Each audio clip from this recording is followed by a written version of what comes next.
greatly. Thank you so much for taking time to talk a little bit about the history of TD2 and the exciting things that have happened, over the course of our existence as a company. Well, you're welcome, and thank you for asking. I think the history of TD2 is particularly interesting. We were founded back in 2003, and we were really founded because of a patient with cancer. And so it's always important in the heritage of the company that everything started with a patient. And this was a woman, a spectacular person who had cancer, and Dr. Von Hoff and the team took really great care of her. And when they knew they were going to lose this patient, the family wanted to do something special, and they asked, what can we do to help patients with cancer, other people with cancer? And Dr. Von Hoff said, we really need a research institute that focuses on the genomic basis of cancer and other diseases. So in 3 months, they raised $200 million, and they formed what is now known as the Translational Genomics Research Institute, or TGen.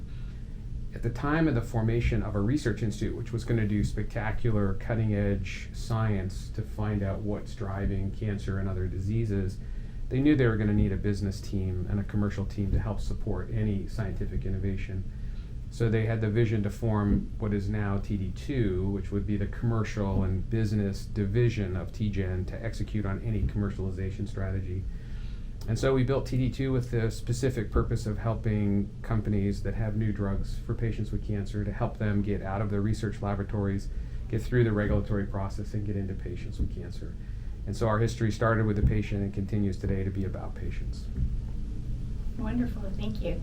Can you tell me a little bit about the unusual types of drugs that you've had the pleasure of working on that are a little bit different in some of the orphan or different types of compounds? For sure. I think one thing we've learned here is you never know what's going to work, and you never know what's not going to work, and so you have to work as hard on every type of therapy. I would say we see 2 to 3 new agents in our facility every week. People bring us cutting edge science. It's our job to figure out when and where it works to help patients with cancer. And I would say we've seen every type of way that you could go after cancer: chemotherapies, blood vessel antagonists, immunotherapies, live bacteria. There's no limit to the types of approaches and technologies that we've had the fortune to work on, and that represents a real challenge for our team, but it's a challenge that we love to take on because it could be the one thing that makes a difference for a patient. And so it's our job to test it at the highest fidelity and move it forward towards the clinic as best we can. Wonderful. I know TD2 also has a deep and rich history in pancreatic cancer, and we take a different approach. Can you elaborate a little bit more on how we have looked at pancreatic cancer and how we're positioning that in the future? Absolutely. I think people have mistakenly thought of pancreas cancer as a disease where you could identify whether your drug works or not works very quickly, because they feel as though patients with pancreas cancer, their disease progresses so quickly. And we'd like just to say that things have changed, and people with pancreatic cancer now have the opportunity to be treated with amazing new agents. We're very fortunate that at TD2 we were involved in the identification and in subsequent approval of a therapy combination of 2 chemotherapies, Abraxane plus gemcitabine. That study was first run here in Arizona, and our teams did the preclinical support and then ultimately ran the clinical trial that led to the approval of that regimen. We also had the fortune to work with a great company out of Boston who had discovered a new compound, and we decided it looked very good for patients with pancreatic cancer, so we took that from our research laboratories all the way to an approval.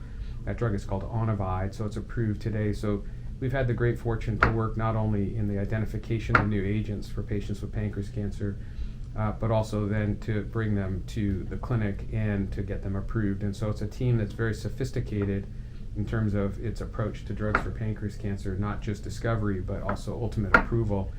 We also think that the disease is now responding to these new regimens. We're testing a new regimen of a triple chemotherapeutic regimen, Abraxane gem plus platinum, cisplatin.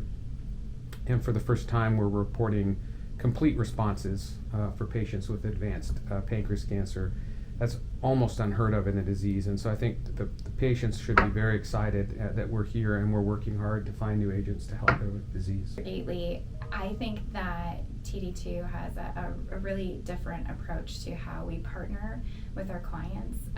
Do you want to go into a little bit more detail about what sets us apart and how is that partnership different when you work with us? Sure. I think, I mentioned that TD2 was founded because of a patient, and so everything we do is focused on a patient outcome. So as you bring us new agents, we're constantly thinking about what patients are most likely to get clinical benefit from the drug, so that we're not interested in progressing your compound just to get it to humans. We're not interested in just getting patients to participate in a clinical trial because we have to meet an accrual metric. We're actually very motivated from the day we meet new companies to the day we find the patient that responds to identify what patients are most likely to benefit. And then it's our job to go find the investigators and the sites that see those patients and to ensure that we have those patients on study. We feel it's our obligation that everyone that joins a study run by TD2 that they have the opportunity for clinical benefit, and so that makes us a different partner. That means we're in it to win with the company. For us, it's not an economic advantage to have another client. For us, it's really about moving that company towards patient benefit and making sure that patients that participate on clinical trials show clinical benefit. There's nothing that drives accrual to clinical trials more than patients who receive clinical benefit. There's nothing that drives more value to a young company than showing tumor regression on a clinical trial. And so if you make the patient centric, if you make the patient in the center of the question, then good things follow that. You get success in the clinical trial space, you get success in the public markets or for partnering opportunities. And so make sure everything is about the patient. I think that's what makes TD2 unique.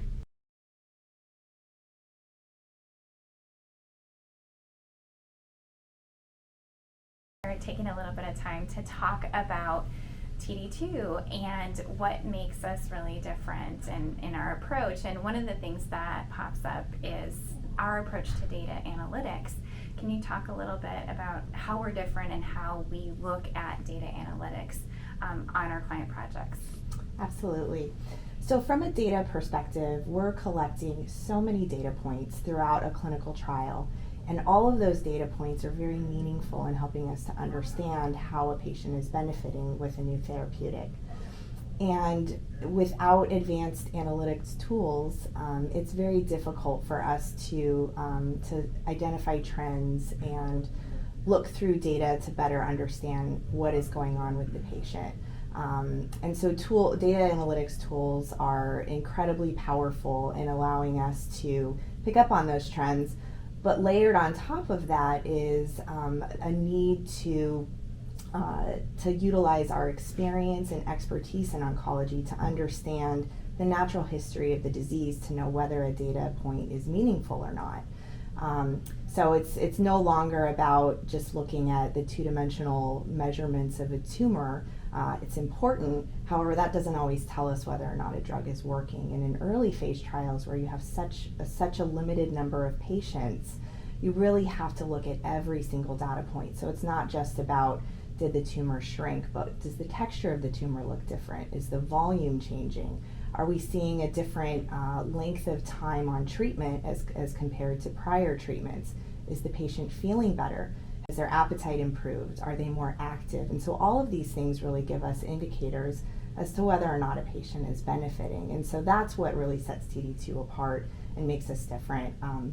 These advanced analytics tools are incredibly valuable, allow us to look at data at scale, but without the expertise and the experience in drug development and understanding cancer layered on top of that, it becomes not as powerful. So that's what makes TD2 different. Wow, thank you. And to go along with that, in that experience of making us different, what is that partnership experience with our clients? What do they experience when they partner with us on their drug development? So the clients that we work really well with are those that partner with our team and utilize and leverage our team's experience and expertise in oncology. That's incredibly important. Operational excellence is expected But adding value to a program, understanding where a drug is working, what patients are uniquely sensitive to that drug, and testing those clinical hypotheses together is what makes TD2 different. We're not just about executing, we're also about adding value to our clients' programs. So it's very important. Wonderful. Tara, one other thing that I think is really important for people that are potentially looking to start their career with TD2 or advance their career with TD2, what is TD2's culture like? What is it like to be part of this dynamic team? So TD2 has a really special culture, and the type of talent that we attract are people who have a very entrepreneurial spirit, like to build, like to question processes and try to build them up and make them better. And also making sure that we're bringing people on who are problem solvers. Drug development is very difficult. It is a series of problems. It's not when a problem is going to happen, or it's not if a problem is going to happen, it's when it's going to happen. And people who are not deterred by constant problem solving and who get energized and excited by it are those who are going to be really successful at TD2. We're also a very fun culture. We like to laugh. Cancer can be hard. It can be, and there's a lot of failure, and we experience a lot of failure in drug development.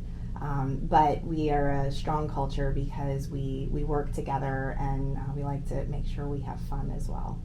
Great. One last question. Can you tell me a little bit about how TD2 puts the patient first? So the way that TD2 puts the patient first is for every program that we're working on, we want to make sure we understand why patients are benefiting and what makes them specifically and uniquely sensitive to new therapeutics that we're testing. And so having a focus on that and making sure that we're only exploring therapeutics in patients we think are most likely to benefit is a great alignment of interests. So our clients, when drugs are working, when therapeutics are working in the clinic, do very well, both as a business as well as it allows them to advance their therapeutic into later phases of clinical trials and hopefully approval. But it also benefits the patient. And so having them at the forefront and making sure that everything you do is centered around their benefit is what just aligns everyone's interests. And I think that's what makes one of the things that makes TD2 really successful.